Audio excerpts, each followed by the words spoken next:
Hello, guys, and welcome to episode number 26 of the Heritage Agendas Football Podcast. As always, myself, Ibrahim, with Abdi. How we doing, bro? I'm doing well, brother. How are you? I am doing well. Very, very eventful day, both with Champions League this week being back, but I think you know what we're gonna talk about first for sure. Uh, so I'm This gonna man, be this man won't leave us alone, man. the thing is, okay, so obviously, like we won't waste too much time. The hmm biggest news from transfers we've had in honestly, man, I feel like years is Yeah. the news today officially from Fabrizio that Kylian Mbappe announced to PSG he's leaving at the end of the at the end of the year, and we don't know anything about a team, but we know that he met with Al Khalifi, and PSG made a club statement that he will be leaving. He has a contract in hand from Real Madrid with it's the rumors is around 25 million, which is not been confirmed, but we know that it's significantly lower than the previous offers, with a huge signing bonus, probably in the range of 130 to 150 million. Um, I'm gonna be honest. When I saw because I got I think a Bleacher Report or ESPN sent me something, and Santi, and Mate Moreno, who are like two journalists, talked about it in the morning, and I just brushed it off. Like I saw it at like 8 a.m. I was like, okay, like Yeah. same old shit. Like we've heard this 50 times. Then Fabrizio started talking about it, and the thing is like in the saga last year and 2 years ago, every single journalist jumped on the Mbappe train, especially in 22, except Fabrizio. He never announced that Mbappe was joining Madrid. Even Ornstein announced it. So hmm for Fabrizio to say it's happening, uh, obviously holds its weight in gold, and it's we don't know where he's going, but we know where he's going most likely. So I mean,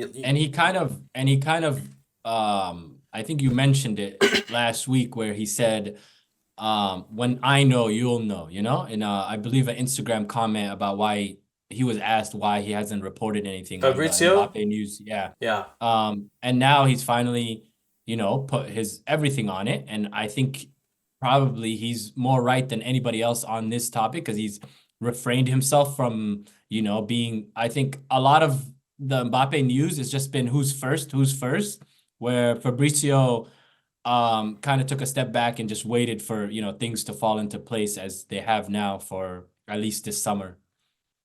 yeah, yeah, no, absolutely. So obviously, this is for Real Madrid, who's already been maybe the best team in Europe this season, just takes them to the next level. I need water so badly, by the way, but No, you're um, good. but I mean, Mbappe is You're gonna just take. excited. I am excited, bro. Too much. I saw the notification. I couldn't believe my eyes. But obviously, this team. We didn't even talk about Davies agreeing terms, and hmm obviously, Endrick is coming this summer. So I mean, this is Europe. This is the team that Europe is going to fear for the next 5 to 10 years. And the thing that kind of it's not like it's surprising, but it's not surprising to those who've really been paying attention. It's just how kind of under the radar they've built this core, and how Yeah. young every single player is. And I think like kind of in the past, Real Madrid's strategy has been to like kind of violently disrupt the transfer market. They get the most expensive player in the transfer window. They do this every single window. That was like the Galactico era, and then obviously the era with Cristiano and Bale and James and all these high marquee players. And credit to their board, who I've been very very critical of in the past. They have pulled a complete 180 since COVID and since kind of hmm the transition to state-owned clubs that we've talked about in the past, where now they've been focusing on getting youth, in-house development through the academy, a combination of well-timed purchases of expensive players, and bringing in players and kind of building them up. And like I said, under the radar, Vinicius Jr. obviously, Rodrigo, Valverde, and then the purchasing of Jude Bellingham, which was obviously their marquee summer signing, and hmm has been up. not just up to par, but has absolutely shattered expectations. We haven't talked about Arda Güler much this season, but I expect next season he's going to play a bigger role. Bringing back Brahim Diaz, and obviously next season, like I just said, they get Hendricks. So yeah, I mean their core is Valverde, Chouameni, Camavinga, Rodrigo, Vinicius, and if they get Kylian Mbappe, the oldest player from the six I just listed is 26. That's insane. So they've comfortably set themselves in a position of 4 to 5 years where they could make zero signings, which they will, and they will get better. Just simply from these players continuing to develop as they keep hitting new levels. So it's just a masterclass. Like, just props to them. They stuck with their vision.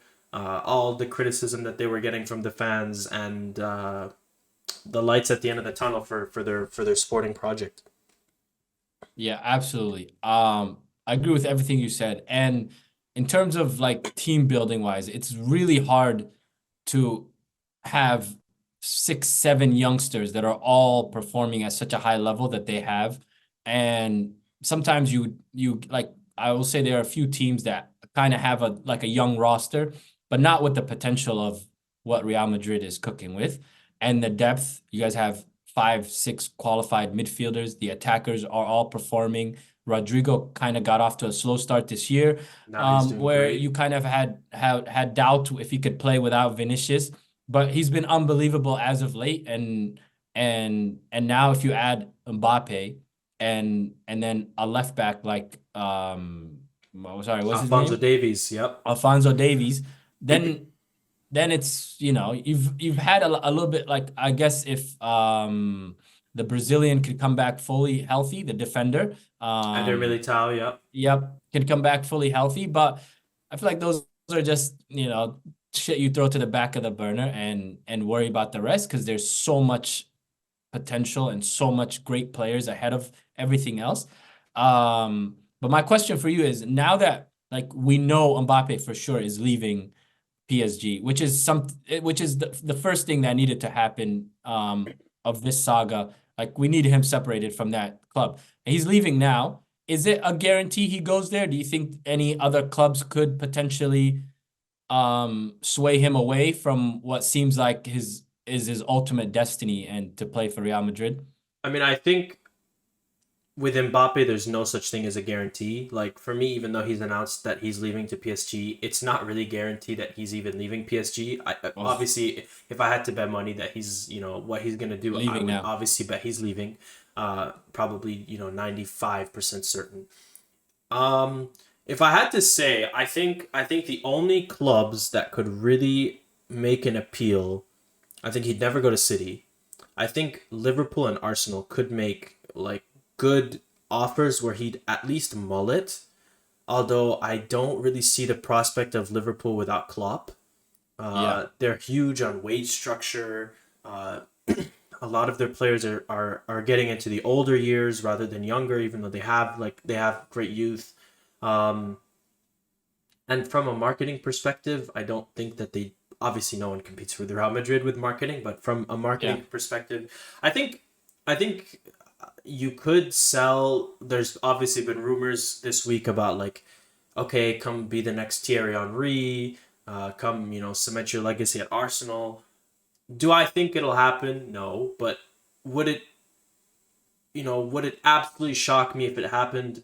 No, too. So I mean, I think I think Arsenal, I will say, like, if it's not Mbappe, and we've talked about this, which I don't think it will be, but I do think Arsenal will, in the next window or two, get that huge, like, superstar because they're dying for it. And right now, the only one that's really there in world football is Mbappe and obviously Haaland, who's, playing for Man City and would never go there. So, yeah, I don't know.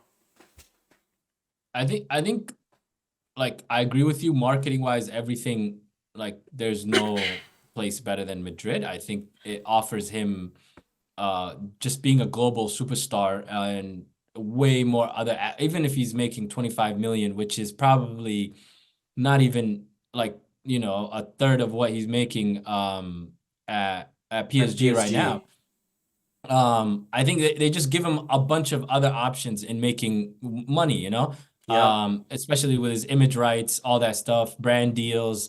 Um, but I think let me what Arsenal would offer him, okay? Let me Okay, go like let's see the pitch. this is to Mbappe, okay? Hopefully he hears this. Okay.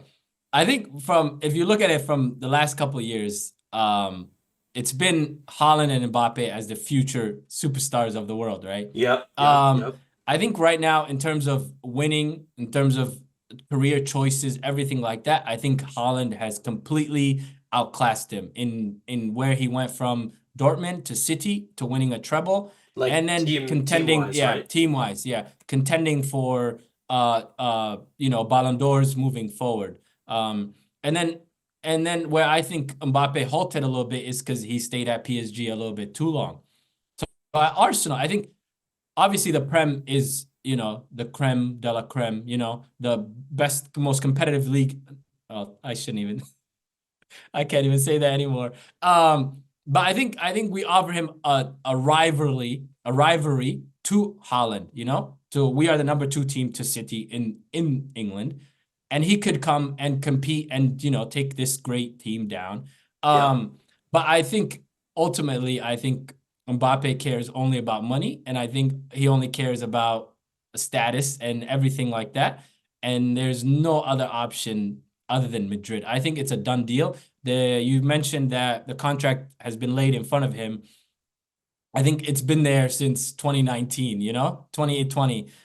It's just changed. Numbers have changed a little bit, but he's always had a Real Madrid offer on the table for the last 3-4 years. And I think there'll be a little bit of dancing this summer. I don't think it'll get done right away, but I Oh, think you don't think he'll ultimately, sign like in the next couple weeks?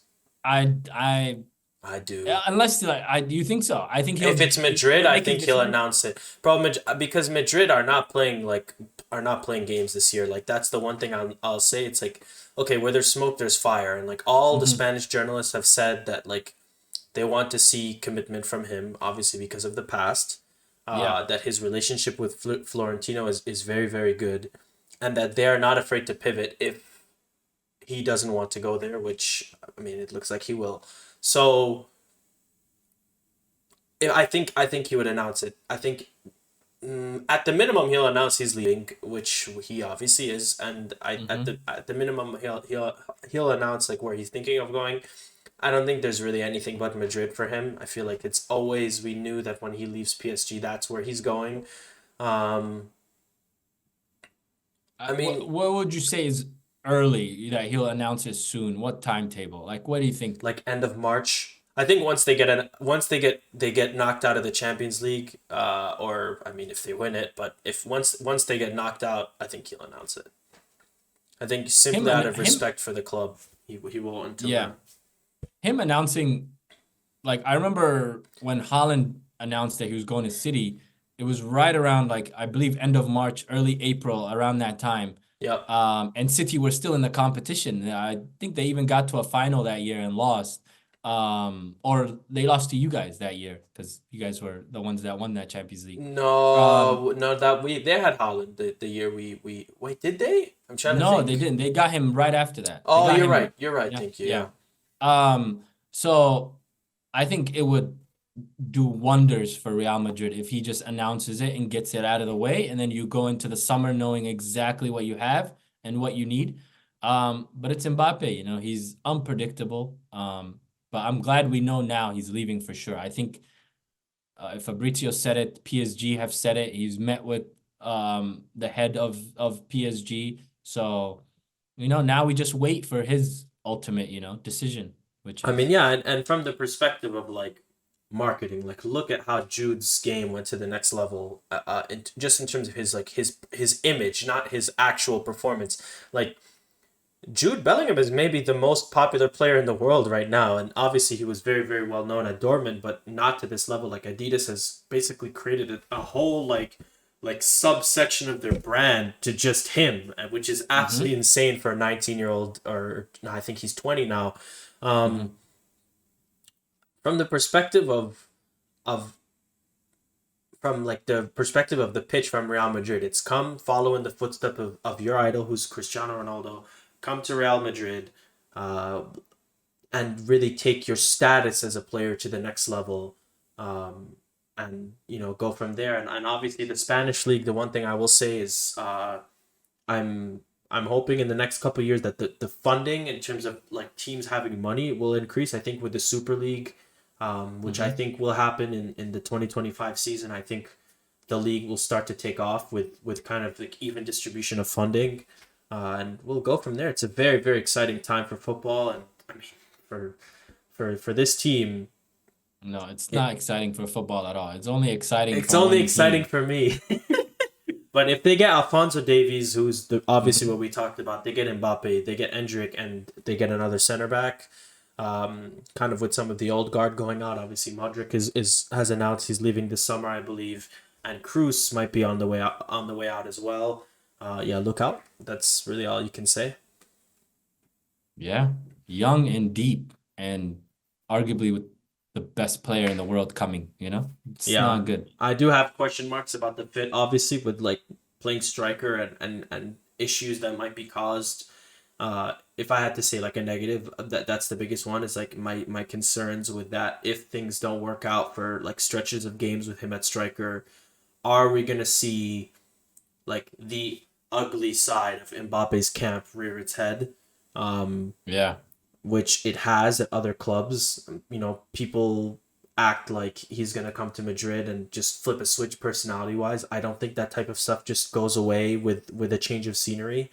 Um, so that's the biggest concern is that the one thing about Real Madrid this year is that the chemistry and the dressing room and the Unbelievable. egos is nothing like it's like I've never seen before. Like they are probably the best team in the world in terms of performances, and we don't hear anything from the inside about XYZ players upset about playing time or playing in this position or playing in that position. So if Mbappe comes, that can't change. And if it does, then you get into the really ugly side of Spanish football, which is the Madrid media, who's ruthless, and kind of what happened towards the end of his spell at PSG, where he wasn't happy with Neymar, he kicked him out. He wasn't happy with Messi, he kicked him out. He wasn't happy that Marquinhos was the captain. He kind of like strong armed the captaincy. So Hmm. that's the biggest concern for me, and I'm hoping that is not an issue.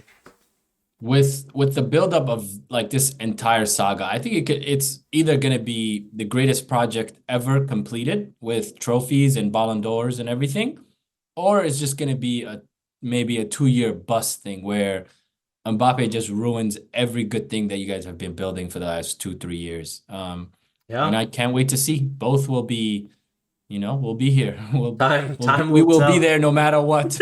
I will be there no matter what. But Yeah. that was. I mean, I will say I have a question, like in response, because we talked a little bit about Arsenal and how it's really felt like they've needed a superstar. Like it's almost like Yeah. they're waiting for someone to really. I'm trying to think of a comparison from like another sport. Um, hmm. Remember like the Lakers before they got LeBron, where they had all those Yeah. kids, and then The they're like, young okay, they need a star, and then like LeBron came there, and they're like, okay, we need another one, and then they went and got AD. hmm Who is that for Arsenal if it's not Mbappe? See, the way like how football has evolved into what it is today is like I don't there's not enough of those players anymore. That's very true. It's it's Haaland who scores 50 goals a year for you, Mbappe who scores 50 goals a year for you. And then there's just a bunch of other players that just are really great, like you have the Kevin De Bruyne's, all those players that are difference makers. But I don't think you have like a Cristiano Ronaldo or a Messi in this era, I For don't think. So sure. I think it's just building a team with just having all the right pieces around where everybody complements each other. And then if somebody hits, then somebody hits, but like it's very hard to identify somebody that will be like, and it's football, so it's 11 players on the pitch. It's very hard to be a one-man show. but Mbappe and Haaland are at this time period. But I think for Arsenal, they just need a striker capable of scoring 20 goals. That's all we ask. And I think that's Dusan Vlahovic. That's who I want. That's who I think should be our main target coming this summer. But in terms of just having a world beater like that will, put the team on their back when needed, I think there's only two guys, maybe three if you add KDB with just how influential he is. Everybody else is just, everybody else plays as a team and then gets their numbers that way. So I don't know. I think it's just those two right now. They're just above everybody. No, that's fair. I think if it's one, yeah, I think Vlahovic or Lautaro, if Lautaro would go there. Yeah. Yeah, Lautaro has been I unbelievable Vlahovic this is the season. perfect profile. He's he's huge. He can finish. He can play with his back to the goal, everything. But it's Juve, man. We have to go deal with Juve again. Juve have punked us for the last like 3, 4 transfer windows And that we've him tried. specifically And too. him specifically. But I think we're offering him, a lifeboat. I think he's taken a wrong, turn in his career. And hopefully he says S- yes this summer. Second in the Serie A right now, and knocking on the Yeah, door but he first. To be wanted he fair, won a Champions League and he has not played a game in Champions League. So that's what true. can you do? That is Um, very very true. But we will segue off of that. Obviously, we got. What do you want to start? You want to start with Afcon or do you want to do Champions League? let's do AFCON quickly Okay, let's do and then we Afcon. can again.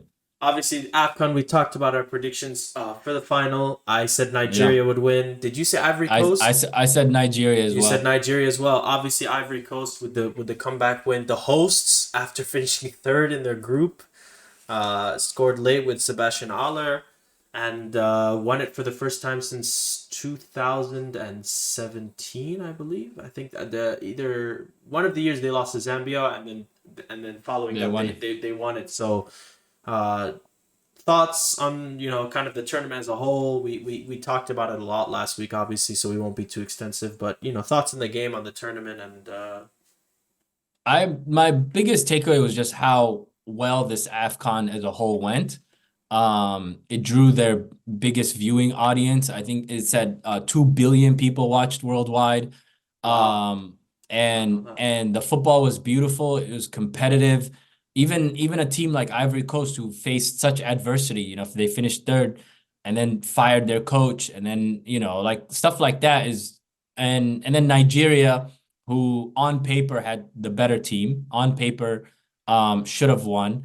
And then just the individual, players, Sebastian Haller, Kessie, and then Adingre as well, who played really well in the Yeah, final.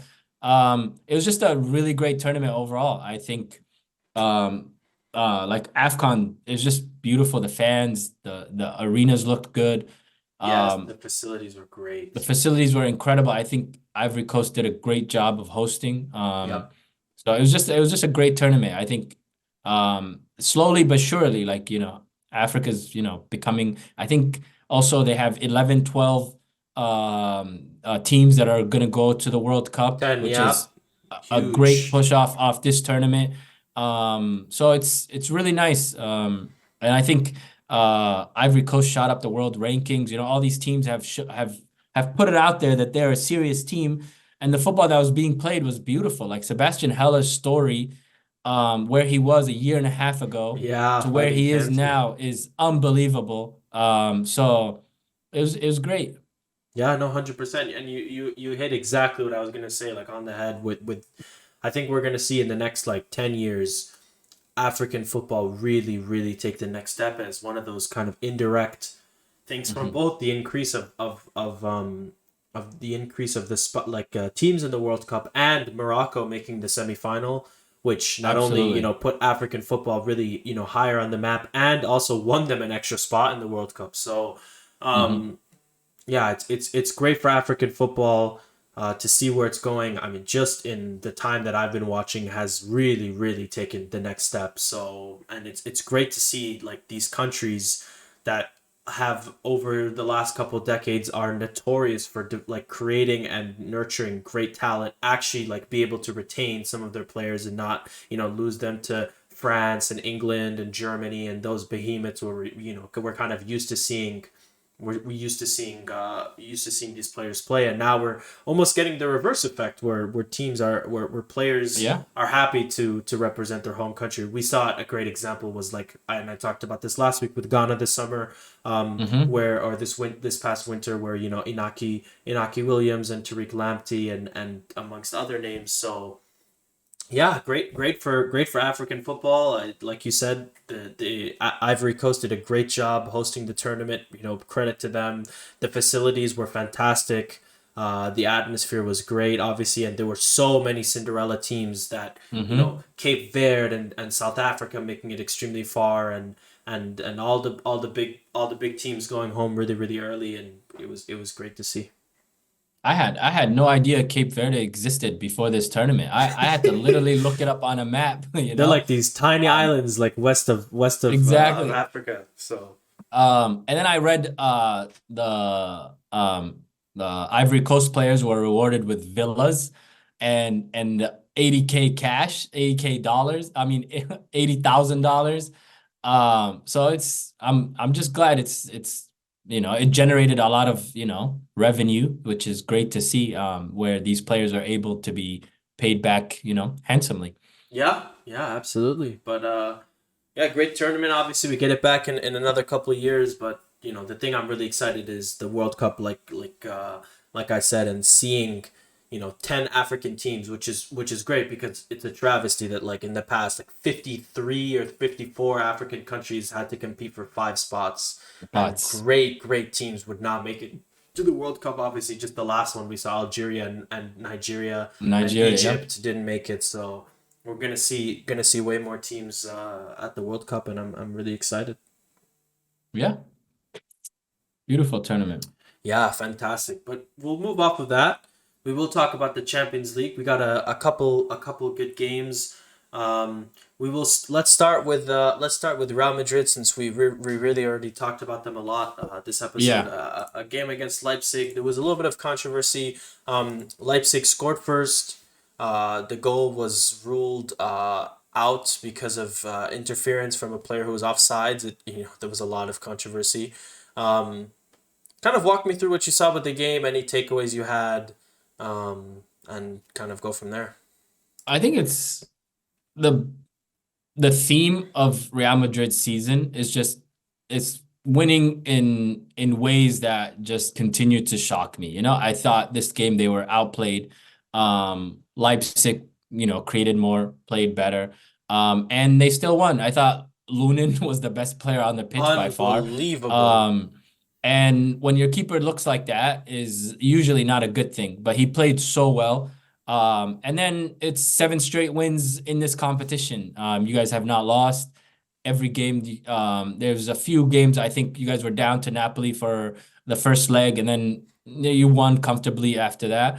But Leipzig as well, they're kind of struggling in Bundesliga, but I thought they deserved a little bit better than losing 1-0. I thought they played well enough to either get a draw or maybe even sneak away a win, especially with the goal that was disallowed. But Did you think that it's was a just goal? Real Madrid. No, I don't think it was a Okay. goal.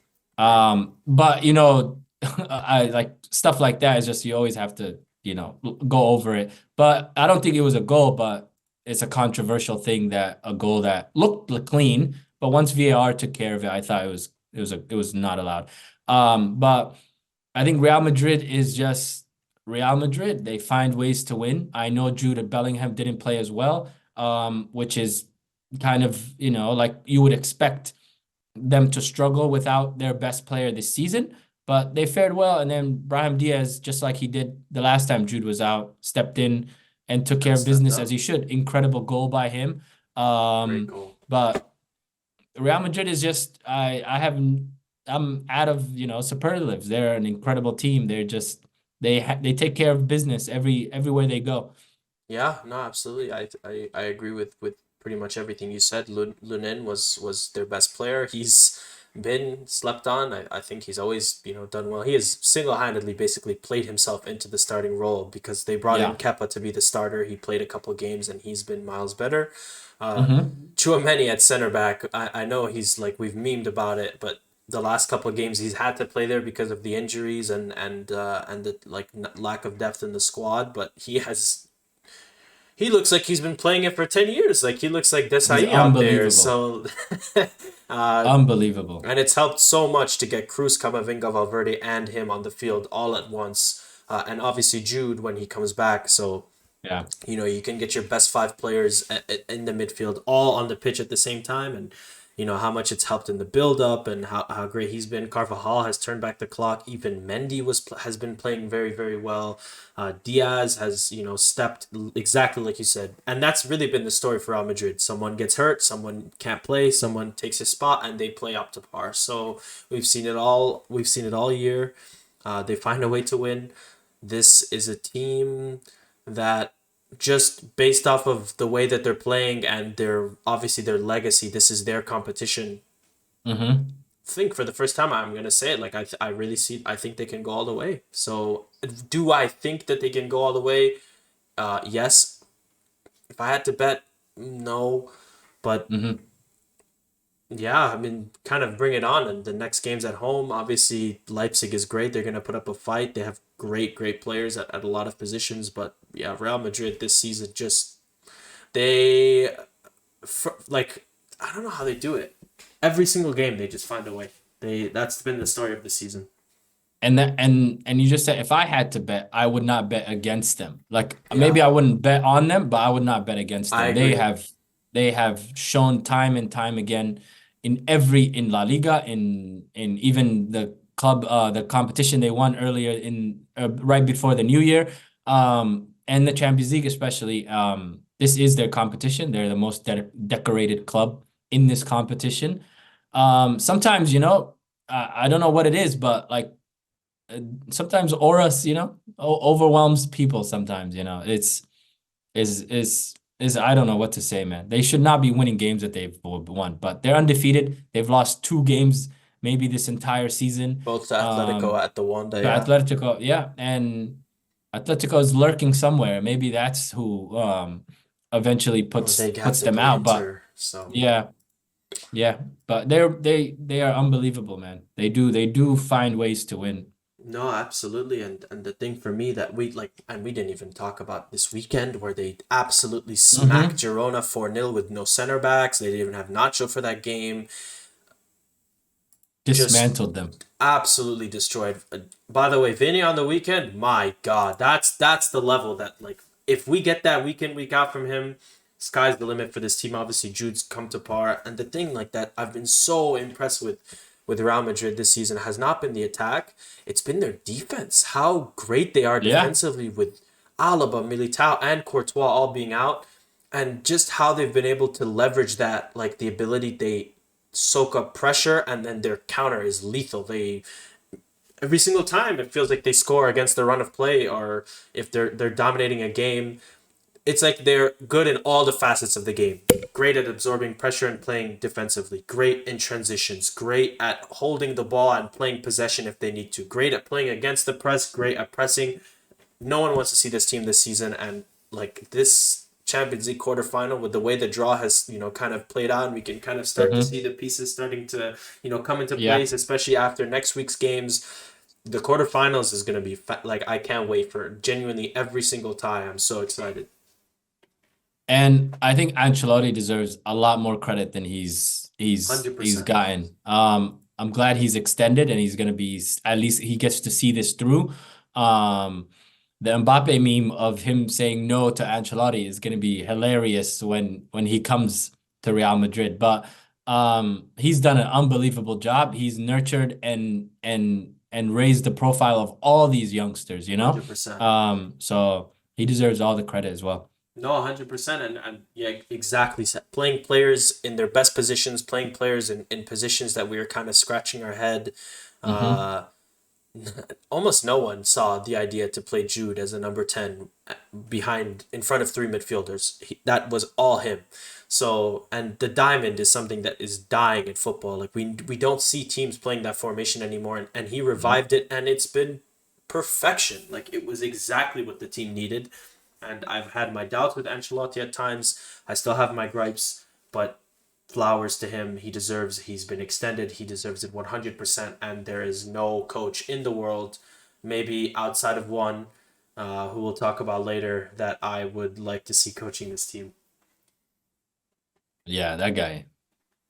But yeah, I'm glad he's because that was kind of a controversial thing where Brazil, is he stay, will he stay? But he gets to oversee this, I think, with well, all these youngsters that he's helped become who they are would be nice. If he wins the Champions League this season with Real Madrid, like where is he on your all time coaches? Because he's up there now. He He's has three, right? I think he has I three or think four. only Pep can chat to him. I don't think anybody else with Even you think as he's above won. Mourinho? Yeah, he has much more accolades than He Mourinho. has more than Pep if he wins this year the Champions League Is he does, too. but I think Pep's just how much he's changed football. I think he probably beats anybody. But in terms of just what they've accomplished in their careers, I think he's over Mourinho easily. Oh, easy. It's I crazy. prefer Mourinho is I nuts. prefer Mourinho, but I you can't argue with what Ancelotti has done, man. He's unbelievable. He's won every single league, the top five, Hmm. every single country he's won. He Yep. has three Champions Leagues going on In three four if he different wins. countries. That's Yeah. nah. Wait, who did he win the Does he? Champions League with? He won twice with Real, and one with Milan. Oh, one with Milan. Yeah. He didn't Did win with he? Bayern. He didn't win No, with he didn't Bayern. win with No. Bayern. No. They So won, I three. think, the year before he got there. So he'd have four Champions Leagues, a bunch of leagues, pretty much the whole. He's won every single trophy with Real Madrid with the Copa del Rey a couple years ago. So man, they are He's the ultimate player's coach. I think ultimately hundred that's what percent. his career will be. Just how much influence he's had over so many people's careers. But also his cabinet is nothing to be looked at. Like he's unbelievable. Three Champions Leagues is and potentially building the dynasty of Real Madrid's future, where he's, obviously some of the players were there before him, but development is key as well. He's developed all these players into who they are now and who they will become within the next couple of years. Yeah, no, Is 100%. being responsible for Jude is a nice way to go out, man. Saying I turned this guy into who he is, And he did. And and we're he gonna did. see this summer when that asshole plays him as a double pivot with next to Declan Rice. We're gonna see what could have been. But Oh, I think the Euros is gonna be so electric this summer. But we'll oh move my off of goodness. we'll move off of that. Man Yeah. City played at the same time on Tuesday as Real Madrid. They won it as expected. I think I said 3-1 last week. So I You did. think You got it right. Yeah. nice. So 3-1 to Man City. Late goals from Phil Foden. Copenhagen, to their credit, obviously they were outmatched and outpossessed, outshot, but they played well. They put up a fight, which is what we've kind of come to expect from them. But the favorites, no surprises. No surprise at all. Also, Copenhagen, they hadn't played a competitive football game in 63 days. That's crazy. It's insane. I think in Denmark they have like some kind of The winter winter break. holiday, yeah. Yeah, and they played a few friendlies before, but nothing that would prepare them for Man City. But they played well. They Man City, Holland didn't score, but they got their Edison Bozo moment out of the way pretty quickly into the Good. Champions League, which I don't like. But they a few players went down. Grealish was injured. I think Bernardo Silva rolled his ankle. But other than that, it was a cakewalk for them. Like they did everything they needed to do. De Bruyne is unbelievable as always. For somebody coming, obviously they've been easing his way into it, but he just looks incredible. They look such a completely They are a different team. different team. Yeah, with him at the helm and just controlling things. I don't know what to say, man. I think he won man of the match. He has, I believe, 7 assists and like 4 goals since he's been back. It's like he's never left. He's just I saw the scar on his hamstring. I don't know if you saw that. I did not know. It looked like a devastating injury, man. I'm glad Yeah, he's no, I'm back happy he's to back. He takes himself. this team to like they are like you said it best. Like they're a new team, and can you smell that? You know that 15 game unbeaten run? It's cooking, or are you or not yet? You they usually draw the first game, and then it starts. But it's They're it's hot begun, this man. year. It's not a spring thing anymore. It started in December, How many is November this kind in of a thing. row? One, two, three, four, five, six, seven, eight, nine, 10. 10 games in a row right now. So it's 10 wins in a row, by the way. Not 10 Yeah, not undefeated. not 10 good results. That's what they do. I remember they did that with when Unai Emery's like, oh, he has 18 games unbeaten at And Arsenal, and like it was 12 like are freaking draws. exactly that. Oh my goodness! But we'll we'll move off the Tuesday games. Two on Wednesday, two Yeah, on Tuesday. Obviously, we'll save the best for last. So we'll talk about PSG. They yeah. took care of business. Credit to them. We've had a lot of questions of their ability to do that. What better than their main man to step up? Mbappe scored the first goal, and then Bradley Barcola scored the second. 2-0 is a great result. You know, obviously they are sitting comfortably going back hmm to La Real. Uh, yeah, great result. To be fair, they did what they had to do, which is something they've struggled with all season. I looked up Mbappe's number. He has 38 goals in 30 appearances this season, which is Haaland-esque, That's literally on pace to put up the same numbers as Haaland. We He just is never hear about it. unbelievable. You just never hear about it because he's in the French league. But I thought Sociedad, they played really well in the first half, especially with their pressing. But ultimately, like PSG, for the first time in a while, I thought they weathered the storm and then played through it and then just finished their chances at the end. And Mbappe, obviously today's news is not going to help them in this tournament moving forward, but I thought for one game they were a real, a serious team, and Sociedad are unbelievable. Um, and I think Sociedad, this is their first knockout game in 20 years, so it's good to have them back on the stage. But Mbappe and PSG, they took A care of better team. business. No, 100%. And Just yeah, they just played better. yeah, I mean, do you think they can win it? Honestly, Absolutely not. They have no yeah, chance. I don't think so either. Their midfield is not good enough. I think their defense fine. Mbappe's fine. But midfield wise, they will be overrun by any of the bigger threats. And I think Mbappe has, I want to say, let's see, he has 4 goals against Barca, 3 goals against Madrid, and now one against Sociedad. So he's going to be really comfortable in Spain. Once he goes there. Yeah, yeah, absolutely. And then the best for last, which I have a feeling we're going to be sitting on this team for a while. These were my favorites in the Yeah. pre-tournament. Bayern Munich. We're going to talk about their game on the weekend too. A loss to Lazio, a red card. They did not play well. Another stinker from Harry Kane, by the way. Back-to-back games, he has been a ghost. hmm Uh, they lost and they deserved to lose. Like they were outplayed, outworked the whole game. The weekend was not a wake up call for them. Upamecano under the lights again was horrific. Yeah. Uh, is this like should they be panicking? Is kind of what I'm going for. Absolutely. I think I think Harry Kane, the player he is a great like over a 38 game period player. But in the Champions League, when I saw moments where he was like all the way in the freaking half field, trying to get the ball, trying to touch the ball because nobody was creating chances for him. And he wasn't in his natural position, and he turned the ball over a lot of times actually. But we talked about this a lot. They needed reinforcements in the midfield, and they did not. You saw Guendouzi running around, running amok, pressing, taking the ball from everybody, and I don't think they're good enough defensively. Upamecano is like a question mark moving forward for every big game possible. It was a He's terrible linked. I don't challenge. know why they don't use him. Tuchel, the first thing he did when he came was put Delete on the bench and has not looked off since. But for I want to see Tuchel, he has 10 losses in 43 games. And Nagelsmann before him had 10 losses in 84 games. That's almost double the amount of games for the same amount of losses.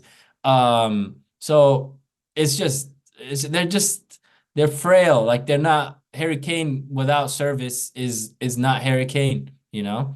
No, I Um, agree. and Musiala he didn't play that well. Sane has been a no-show for the last freaking 3-4 weeks of football. So he hasn't scored in a month, 2 months, I think. It's just all of it's just going downhill pretty quickly. And the league looks like it's gone because I don't think Leverkusen is gonna lose a Dropping game that this many season. points. They are Nope. Um, unbelievable, by the way. and it will ultimately lead to Tuchel's job. I think they made the wrong decision sacking Nagelsmann, I and 100% now agree. they're Tuchel's not. He's a great coach, but I think for this team, I thought especially with what Nagelsmann showed and how well they were playing in the Champions League, um, and now look where they are. They've looked like a completely different team from just where a year ago, where Nagelsmann was fired, to where they are now. Is insane to me. I don't see it. No, I agree 100%. I mean, you hit it on the head with Nagelsmann. I was going to talk about, that was firing him in the middle of the season. You obviously they won After advancing. they advanced. They were first in the league. They were first in the league, or they were second in the league. Hmm. They won the league on the last day that they should not have won. If Dortmund just handled business, I Yep. think Dortmund needed did they need a they They needed just a win. yeah, they just needed to win and they drew. They drew. They bottled the league on the last day. They got smacked in the Champions League. They didn't even have a chance after the first game. They got Hmm. smacked 4-0. And I mean, and since then it's just this season. I'm gonna kind of group it into. We might as well talk about the weekend Yeah. when we talk about this game, because I think the issues they kind of go hand in hand. In the summer they had midfield problems. They tried to get Paulinho too late. They didn't get him. They had all of January to get a midfielder. It was their biggest weakness. It was glaring. Everyone could see it.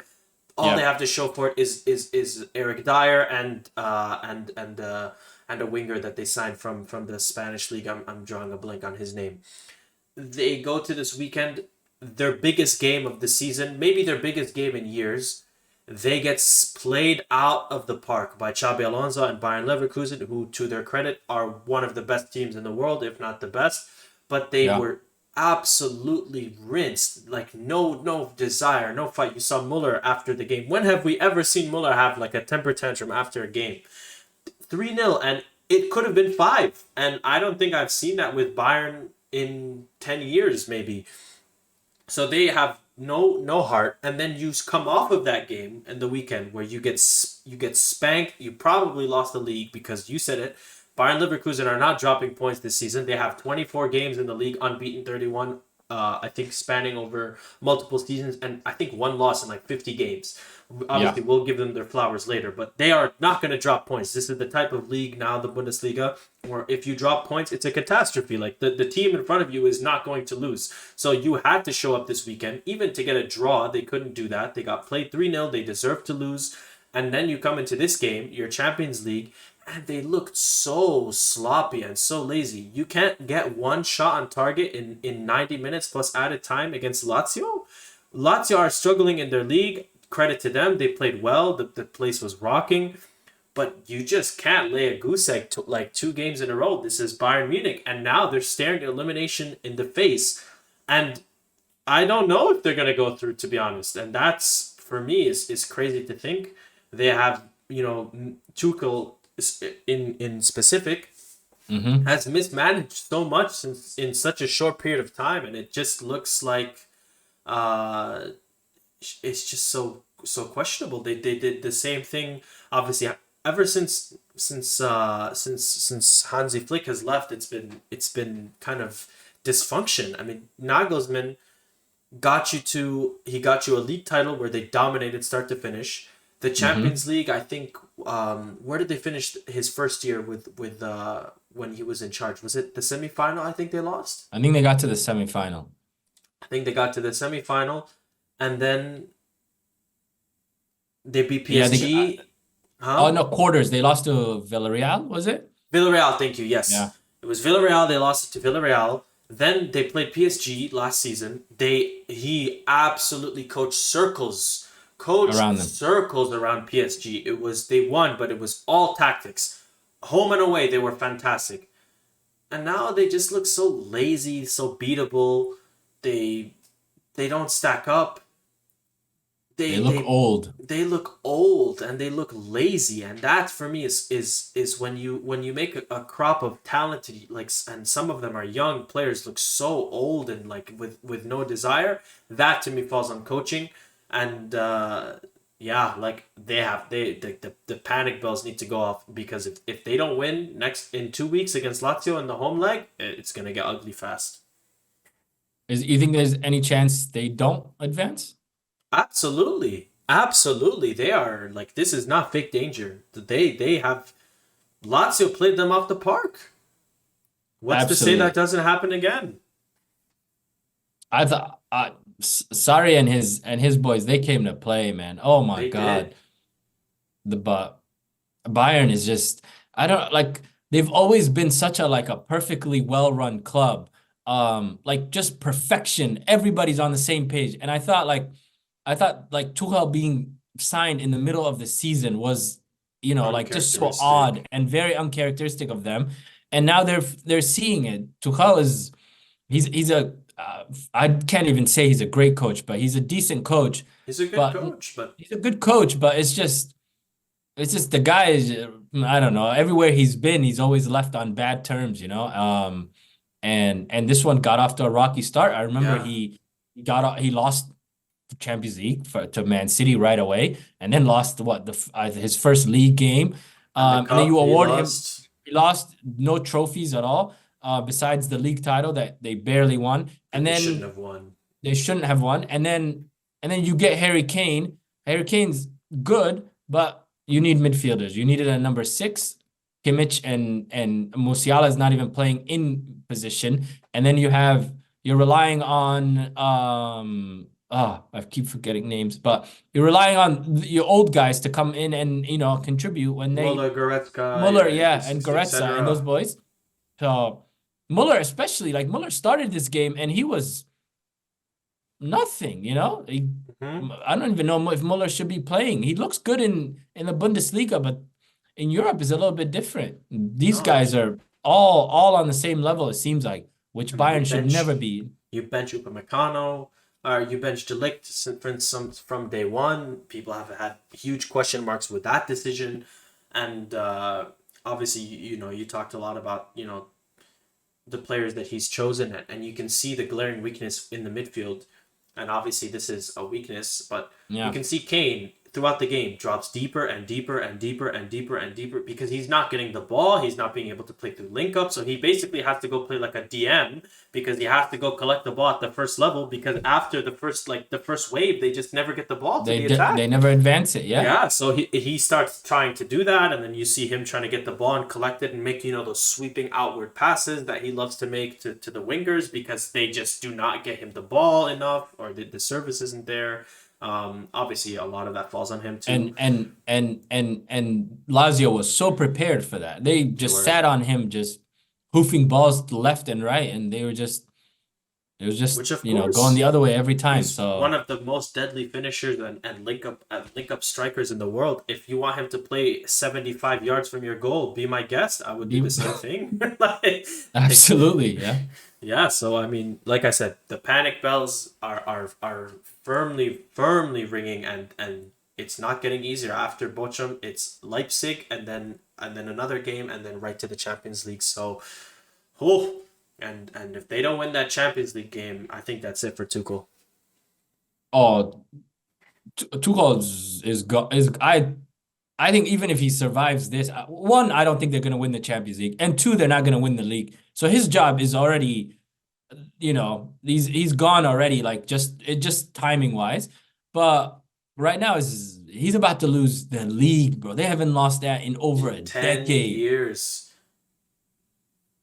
Oof. And for me, it's like it's not even the fact that they lost the league because Leverkusen have been great, and we can talk about them a little bit before we do like Yeah. the predictions. It's just the desire. Like I can, as a fan, like okay, like Real Madrid have, or for you, for Arsenal, like when like our teams lose games, like it's not the fact that the losses don't make me as mad as when the team just looks so lazy. Every Yeah. 50-50 you're losing. You know, the desire, the like simple passes, link up play is just so sloppy, and they didn't look like the 9-time defending champions of the Bundesliga. They looked like a mid-table lazy club, no desire. And I think that's kind of why we saw the reactions from their players after the game. Obviously with Sane and Muller and etc. They were played off of the park. This league is now, it's not theirs to lose Gone. anymore. It's I think it's gone, but I mean obviously there's 14 or 12 games left and only 5 points, but it's gone. And I will say though, on the flip side, and I'm kind of ranting now a little bit, but on the flip side, Leverkusen this season fantastic. Xabi Alonso Mm-hmm. has been probably the best coach in the world. Yeah. Every single player for them is having a career year. They have hit on every single player that they brought in the summer. They've expanded on the building blocks that they set last year. They're honestly, I think they're my Europa League favorites over Liverpool. They're just sky's the limit. They might do it. They might go unbeaten. That is on the table, and they have not shown us any reason. They won every game in Europa League. They're in every tournament in Germany, and they're leading the league. Xabi Alonso is putting on a masterclass of a coaching. And I was watching just the after a match of like just how well like connected everybody is. He pulled all the coaches to go get, to the fans and everything. It's just it's really nice. And it's gonna be a shame if he leaves after this year, but he's building something really nice, man. And then, knocking off Bayern that dominantly where it looked like they were like on two different tiers, completely outclassed them in every way imaginable. The game was over within the first 20 minutes. Like it was, you knew Bayern didn't come to play, or he just made them look that way. Both did. And they followed it up with Lazio, which you, especially a team of such veterans, when you get manhandled like that in the league, I think Lazio is somebody you get your mojo back on. And they what the bet again. So it's not looking good, man. No, I agree with you 100% on everything you just said. And the thing for me with I couldn't believe some of the passages of play. Obviously, it was at the same time as Madrid, so I wasn't. I watched, in depth more Yeah. after. But there was one play where they got the ball and it wasn't a goal. They got the ball in the corner of their own half. They were pressed. They strung 5 passes quickly. They got it to the left back who played like a 70-yard or 60-yard like perfectly placed long ball shot on goal. Rebound. They get the second shot. They go get a corner, and I think they scored like 3 or 4 minutes later. I could believe what I was watching. So yeah, credit to them. Grimaldo and Frimpong and Tella. Oh, their wingback play has been nothing short of just Unbelievable. special. Yeah. And Shaka has come in and fit in absolutely flawlessly. Um, no, his talent ID looks really good. Like all And those now players are great value that they got for them, you and know? now they get their best striker and their best defender back, Kosunu and Boniface. So they are just And cooking. and they're coming back to like who knows who even looks like they were not here, you know? They just Yeah. keep rolling. Whoever's not here, whoever's not there. No, absolutely. But we will. Well, let's segue that. Let's do a couple quick predictions for next week's Champions League, which I am way. Honestly, I like these matchups a lot more. Obviously, this week was really nice to watch, but there's a Yeah. couple of games on the radar. PSV against Dortmund. First leg. What are you saying for this one? Scores. What do you think? I think this is probably my favorite tie. Just Really? in terms of just football ability of just like how evenly matched and how well both teams play. Um Dortmund and PSV, I think it'll be a classic. Maybe 3-3. It'll be very offensive-minded games. PSV has been unbelievable in Holland and everything. Yep. And Dortmund, they're not playing as well in Germany, but I think they have the talent to do what they need to do. So I'll say this first leg draw, maybe 3-3, 3-3. Damn. 3-3. I'm gonna say 2-1 to PSV. They have not Okay. lost in the Eredivisie, like you said. They are Nope. 19 wins from 21, which is crazy.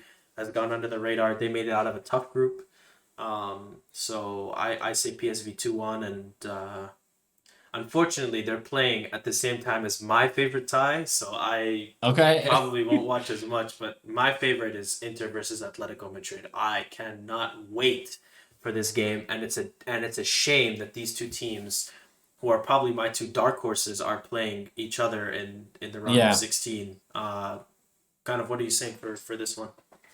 I think I want, at least for Real Madrid purposes, I need Atletico to stay in this competition as long as Be careful possible. what you wish for, because you do not want to see Simeone team with that has some momentum in a cup competition. They are horrific to play against. I will never forgive Simeone for 2018 ever. He ruined Wenger's His last season. he ruined Wenger's farewell tour. Oh, him and Griezmann, man, I'll never forgive them. But I Oh, that think I was think peak I think Griezmann. I think oh, peak. Atletico, I think Atletico Madrid win. It'll be And the San regular Atletico Siro. Madrid 1-0 Ooh. at the San Siro 1-0. They get their goal and they park the bus like they do. I'm gonna say I can't bet against this Inter team with how good they're playing. Oh, I'll say 1-1. I'll say 1-1. I'll take the easy route. I think Atletico get their goal first. They sit back, and Inter get an equalizer late. They have been they lost Brozovic and Onana, and they haven't missed a step. Bastoni has been unbelievable. Chanagalu has been great. Lataro, we talked about, has been Italy's best player for the mm-hmm. league, and Turam, they lost Lukaku. They bring in the next guy. Turam has been great. They've been fantastic. Credit to them, especially with their financial issues. It's like Yeah. I said, it's a shame because Atletico Madrid, like I said, if they get past this round, watch out. I do not want to play them. I think no one wants to play them. This season they have been great. Obviously they've knocked off Real twice, and this is where they shine. Cup competitions where they can sit back, they can frustrate the hell out of you, and then they go get their goal because they are. The one thing I always say about Simeone is when he wants to attack, he can attack. Like, they're He actually can. good. They're So capable. yeah, they are 100% capable. So I say 1-1, and then all to play for in the second leg. We That'll be entertaining. I can't wait. Yeah, that's my game of the week for sure. Then we have your team. Welcome back for the first time since we won't talk about the last time you were at this stage, but Porto and Arsenal in Portugal, first leg. The floor is yours. Um, I'm worried. Yeah, this. Especially I was worried earlier in the year when we were in that little funk where we lost 3 games in a row. But right now I think we played, I think, only 1 game in all of January, and since then we've played only 2 games. So we've had a lot of rest, time to work on, some flaws that we've had, especially in our build-up, in our set pieces. We scored 6 goals against West Ham last week, and 2 of them, I believe, 3 of them were set pieces. So stuff like that got corrected over the long break. They spent it in Dubai.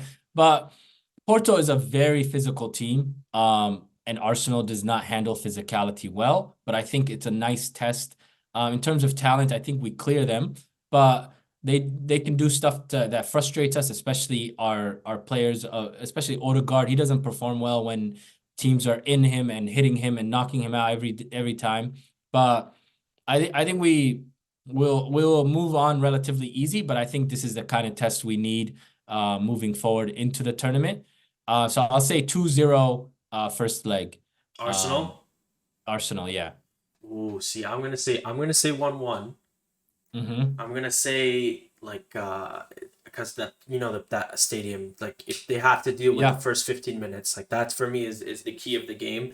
And I've been saying it since August. Like, this is where I've wanted to see, because we know what they can do in the league, and obviously the Premier League is they've been great the last couple of years, but especially with how many youngsters they have, and like kind of outside of the people they brought in from Man City, how little Yeah. experience they have. This is and Chelsea too, but this is exactly where I want to see Staka and Martinelli and Declan Rice and players who've really never played in this position before. The pressure's Mm-hmm. on, the lights are bright, everybody is watching. You're away from home. You need to get a good result. You cannot, you don't want to deal with a 2-0 deficit or something going back where you have to, play the game of your life just to survive. I say 1-1 if and this is really where I'm excited. I'm really excited. Hopefully, like if they get to the quarterfinal against like I need to see like a Arsenal PSG two-legged tie and really see like what this team is made of. It will be a two-legged tie of just recruiting, you know? That's all we'll be doing. Yeah, absolutely. But the last one, another Hmm. good game. Napoli against Barcelona. Barcelona back here for the first time in a couple of years. Yeah. Xavi, we haven't really talked last week. We didn't talk about him, leaving at the end of the season. This is his last season with Barcelona, which we'll probably kind of talk about more Yeah. in the coming weeks as it gets there. They what do you think is going to happen in this game for Barca and for Napoli? Barca is on a downward spiral right now. Nothing they do is working. They're giving up, leads. They can't score, and their defense is not very good. So I think Napoli, I think this is a leg I think they lose. I think Xavi has overachieved already because he got out of the group stages. And I think this is where it ends, round of 16, and then this guy is not very good. We spoke on Xavi a bunch of times where he doesn't look like he knows what he's doing for the most part.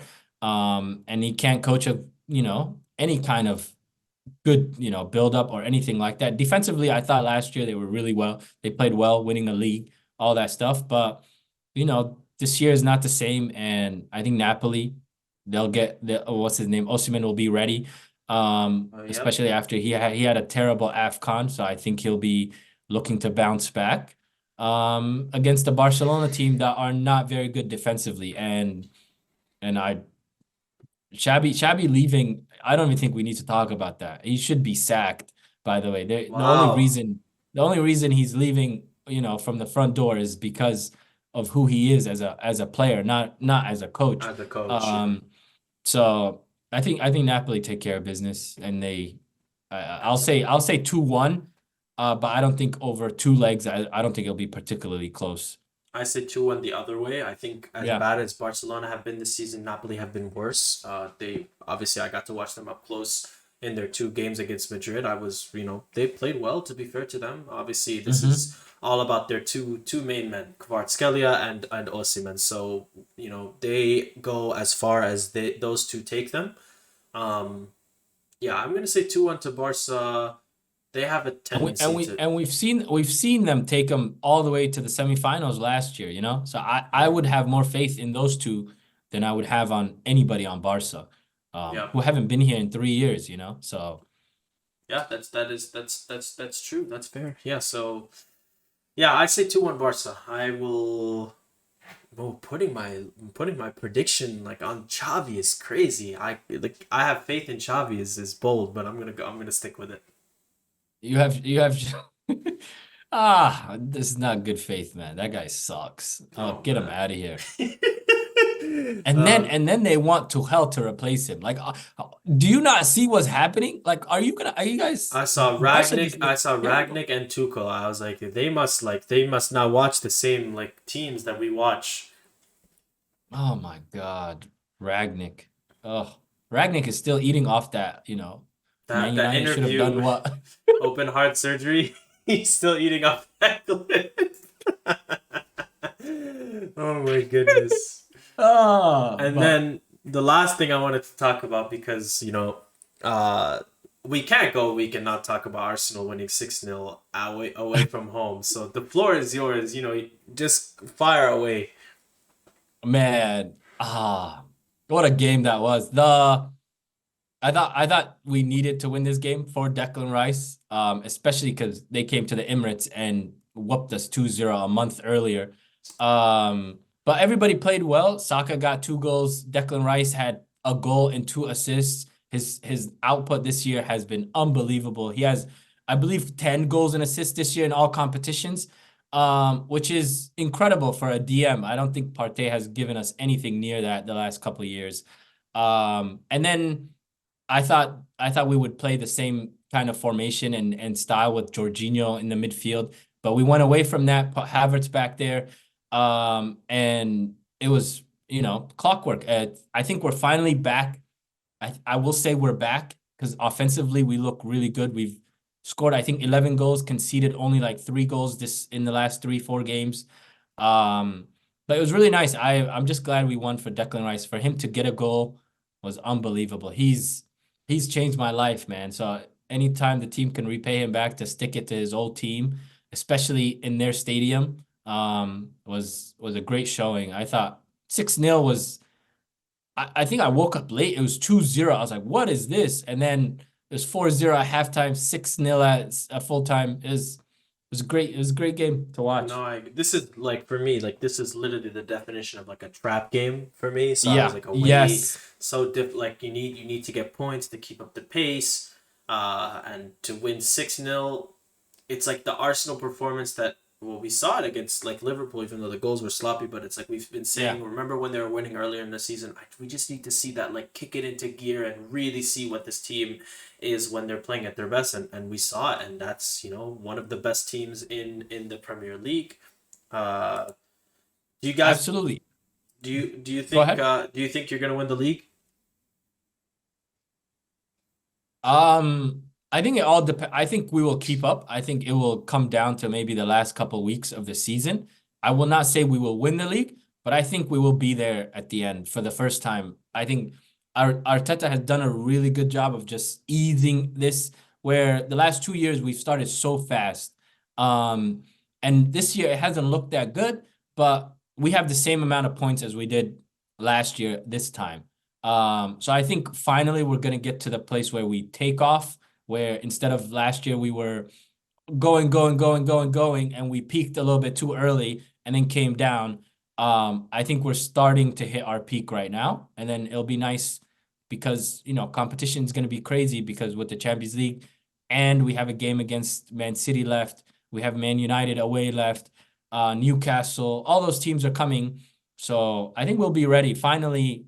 Where last year, I think early on, we were like kind of dismantling teams, and this year we're barely, getting results. I think the dismantling comes, and I think it starts with Porto. Porto is about to get a rude awakening. No, I'm just kidding. Let me stop. 2-0, 2-0. Um, You want to 2-0, change yeah. that to 4? No, thank you. But without Uh, taking up too much time, I did want to yeah, address so, that spanking on the weekend. It was good to see Arsenal it was finally playing up to glorious. par. We're finally in, I think, goal difference wise, we're the same as City. They're only ahead of us now by goals scored. So we're Yeah, they keeping gave you a pace. hand. That's all that matters. I just want to have a chance at the end. Yeah. Last year by mid-April league was gone. When do you guys So play at the Etihad? Is that in a long time? I think we play in 5 games. So maybe end of March, I want to say. Early April, Ooh, I I'm think, looking. maybe I'm first trying to week of April. see. Arsenal, Arsenal, Arsenal. Play at the Etihad at the end of March. Yeah. So I think we have 5 relatively easy games coming up with Newcastle in there somewhere. Oh, those And games then are Etihad. tough. I Wow, they know. have the second leg against Porto, and then Chelsea, and then probably the quarterfinals of the Champions League if they make it, sandwiched with Man City. Oh, that's gonna be great. That's gonna be like But real test for this team. the good thing is we'll know City will be there too. So it would be crazy if we get one of those Liverpool Man City games where they were Where it's playing like in the City, Champions City, League City, City. and That'd be, oh, yeah, I would love oh, that. I those would would be so love that. nice. But one game at a time, one game at a time. I think Absolutely. yeah. So Yeah, I'm excited for But this yeah, week. But we will end with what we always end with, which is the 3-5-2. We put 5 minutes on the clock, three predictions each, and for the two of us. So you want to kick yeah, it off? yeah. Chelsea versus Man City this weekend. I think we're about to get a West Ham v Arsenal. I don't think I don't think Chelsea is about it at all. De Bruyne, I think, might finally start his starting games. Haaland, who's in a little bit of a goal drought. At least he didn't one game goal drought. He didn't score in the Champions League. So I think City dismantle them.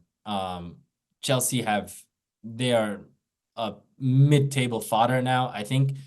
And this is gonna be a stat pad session. I hope Grealish is okay and Bernardo Silva, everyone's good because I need them to do, you know, Chelsea bad. Chelsea is at least they're good in the cup competitions and FA Cup and stuff like that. But in the league, they come out the gate slow. They can't defend, and they can't finish. They can't score. So Yeah. I'll say 3-0, but it could be like 5-6. 3-0.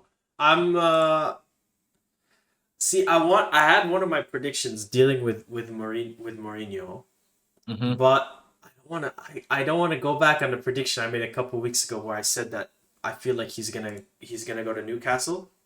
Yeah.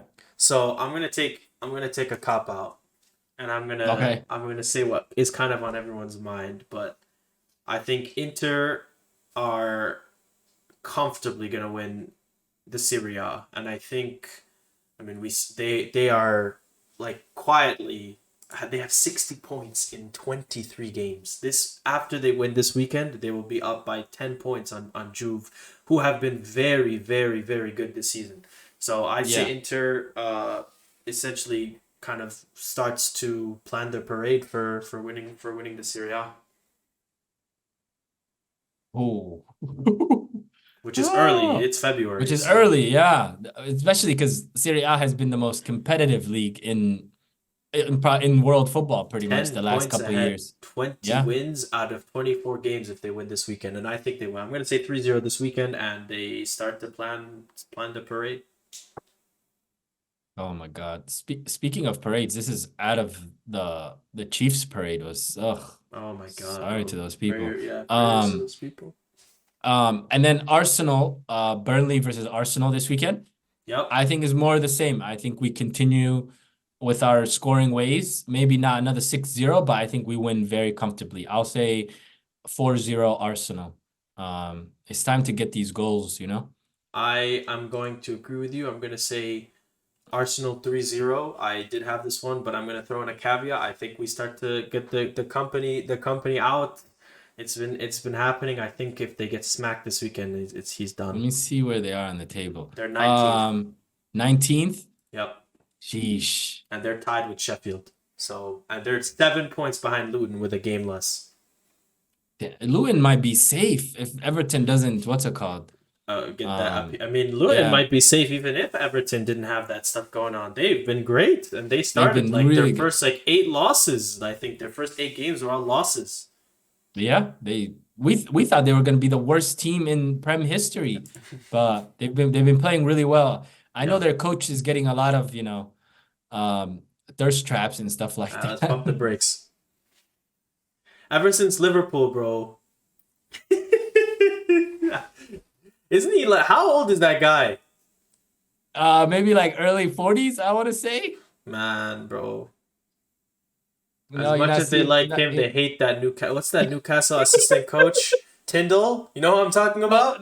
yeah, the one that shakes everybody's hand They before hate that Eddie guy, Howe. bro. Yeah, yeah, yeah. That guy is it's so cringe, bro. I could not watch any. They have like these compilations of him just running up, literally bumping his own manager to get to like. I think Klopp was like, "Nope, The let craziest me one was shake when his they hand took like first." a celebration photo in the dressing room, and he's in the middle holding a ball on the ground. I was like, "What is this?" You know what I'm talking about? Yeah, he's crazy, man. Oh my Oh, he's god, funny kid. Eddie Howe must be the nicest guy in the world to be allowing that kind of that shit behavior is in crazy to me, his man. dressing room. And then my third is Liverpool Brentford. I think Brentford Prem, played prem. Man City last week and they played really well. Um, but let me see.